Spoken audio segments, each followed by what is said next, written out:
friends, I have just a short quick video for you today. I wanted to share with you what we are doing for the next 2 weeks, so this week and next week for a unit study. This time of the school year, I tend to get tired of what we're doing for school. I am worn out from studying the same thing all year and reading the same books all year, and I'm just kind of ready for everything to be over for the school year. I'm thankful basketball season has ended now, so that gives us a lot more time at home. We enjoy basketball, all of us do. By the time fall rolls around, when it is time to start the season again, we will be ready. But by the end of the season, we are done with it, and so we're all thankful that it is over for now. But I kind of feel the same way with our homeschool. I get tired of just studying the same thing all year long. And so I like to switch things up a bit. And I've noticed that from the time that I started homeschooling with my oldest child, who is now 20 years old, from the time I started homeschooling her to what I do now is completely different. When I first started homeschooling, I basically had no idea what I was doing. I bought a box curriculum. We used my father's world for years. She used it for her 10 of her school years. It was a blessing in that time. We very much enjoyed it. But I was check all the boxes, mark them all off, make sure we get everything in and do it all. So we spent a lot of time doing school, and that was a lot of our life then, and that was fine, and it worked out fantastic. Fast forward now, 17 years, 16 years, however many it's been, I've got a lot more kids and a lot busier lives going on. We have several teenagers, we have kids that play sports, we have kids that have friends, we have kids that have jobs, we have kids that want to get jobs, so they're busy looking for work, those kind of things. So we're just busy. We have a lot more activities going on, and my father's world does not work for us anymore. I want it to so badly. In my heart, in my memories, I just remember how much we enjoyed it with my oldest daughter, but it doesn't work for our family now. And so we are doing different things. We have used master books a lot in the past, for several years we've used master books, and it has been great. But I'm slowly finding myself leaning more toward unit studies, especially with just this season of life that we're in, the busyness of it. I feel like unit studies are more accomplishable, and you can feel more successful throughout the school year. Whenever you are just picking something to study that one thing, and then you move on to the next thing. So we are going to be leaning more toward unit studies in the future, especially right now until the end of the school year. We will do school till the end of April. Then we will take a break for May, June, and July and start back again in August. That is my husband's schedule right now for his school, and he's got 1 year left of seminary, which is mind-blowing for me. I cannot believe it's been 3 years that he's been doing this, and we've only got 1 year left.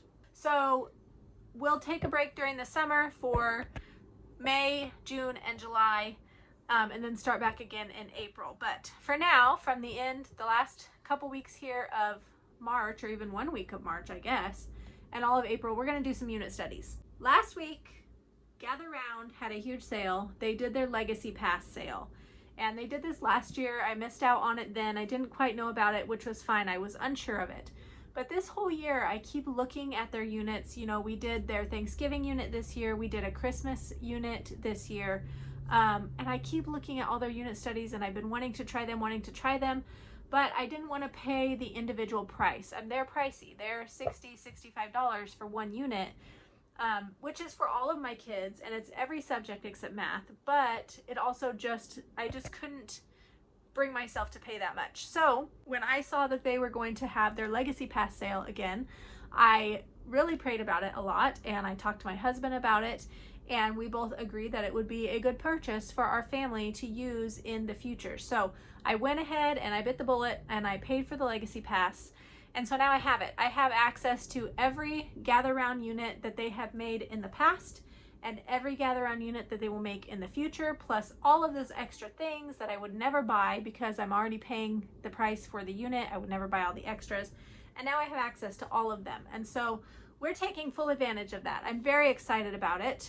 The kids are excited about it. They do really enjoy the Gather Round units. We have done North American Birds when they first started making unit studies. We loved it so much. We have done Oceans, the very first Oceans. We loved that one also. We've done part of Ancient Civilizations. That one was not a huge hit for us, which is why we didn't finish it. I would love to go back and finish it though. Now that I have a little bit older kids, they may enjoy that more. We've done Thanksgiving twice.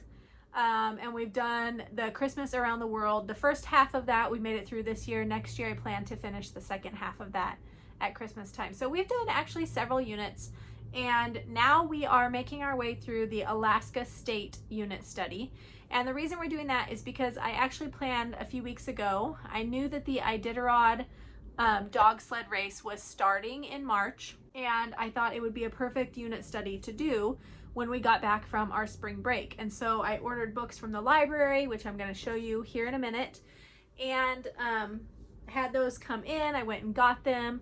I was just planning on doing this little study, and then whenever I bought the Gather Round Pass, I thought, well, the Alaska State Study will go great with that. So Alaska is a mini unit, which means it's only got 4 lessons. It's designed to last for 1 week. And we're going to stretch it over 2 weeks because we kind of had a busy day today. We had to take kid to a doctor, which took, my husband ended up doing that for me, thankfully. It took way longer than we had originally planned. I have started a job working for my sister, doing a little bit of virtual work for her, and that's taken up a bit more time.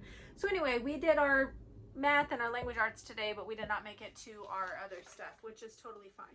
So the Alaska Unit Study, this is the front part. I didn't bind these. Usually I like to spiral bind the units, but since it was so small and we're going to be doing it for long, I just printed off and stapled together, and we will complete this. And then we will put these in our 3-ring binders of all of our work that we have done for the year.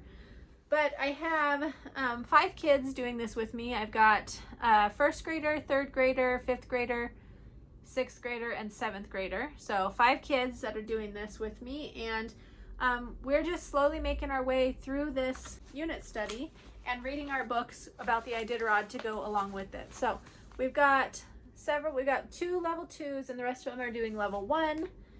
And we do 1 lesson a day. We've watched some videos on that, which has been fun. I've been saving up like shorts or YouTube videos that I've seen.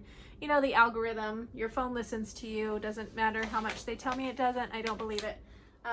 The algorithm pulls up videos on whatever it is that I'm talking about. And because I've been talking about and looking up the Iditarod, it's been showing me videos. So been saving some videos so that I can show them to the kids. So we've been watching those.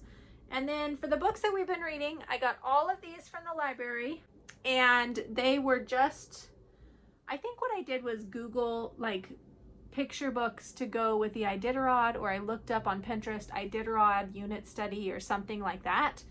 And then I just made a little list, and I found the ones that my library said were available for me to have, and I put them on hold and went and picked them up. So the first one that we read was The Great Serum Race. And this was a really good book. This has a lot of information in there, but it's written well. And the kids enjoy this. They kind of started out like, I don't know if I like this, but by the time we got about to the middle of the book, they were all hooked.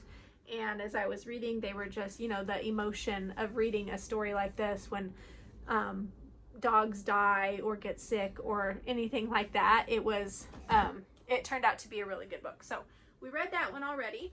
We have read a bit in this one. This is Mush Sled Dogs of the Iditarod. This is actually from 2012 because it's basically the story of the winner of the race that year. And then it does have like a little bit of information, which we haven't got to yet, about the different breeds of dogs that they use for racing in the Iditarod and how they take care of them and all that kind of stuff. So we'll slowly work our way through this in the next week. We did start reading this book, Balto and Togo, Hero Dogs of Alaska. And it's kind of written from the perspective of the dogs, which is fun. We read the first chapter. I honestly don't know if we're going to continue with this one because I also got Magic Tree House, Balto of the Blue Dawn. And this is the story of the Iditarod race from the Magic Tree House. And my kids really enjoy Magic Tree House. So we may just stop this one and get through this one. I bought this one on audio also, and so, or not bought it, but I borrowed it on audio also, so I can play this for my kids and they can listen and They love Magic Treehouse books, so I'm sure we could listen through this in a day if I just turned it on and we had time to sit here, which we may end up doing so we can get through this, but got that one. The next one I got is called Togo. It's just a picture book. We haven't read this one yet. It's on the list though. It's got just a lot of information and some pictures. These picture books do take a while to read because they've got so much information in them. I read that last one in one day and it took me probably at least 20 or 30 minutes to read it. So I don't know if I'll do the same with this one or if I'll split it up a little bit.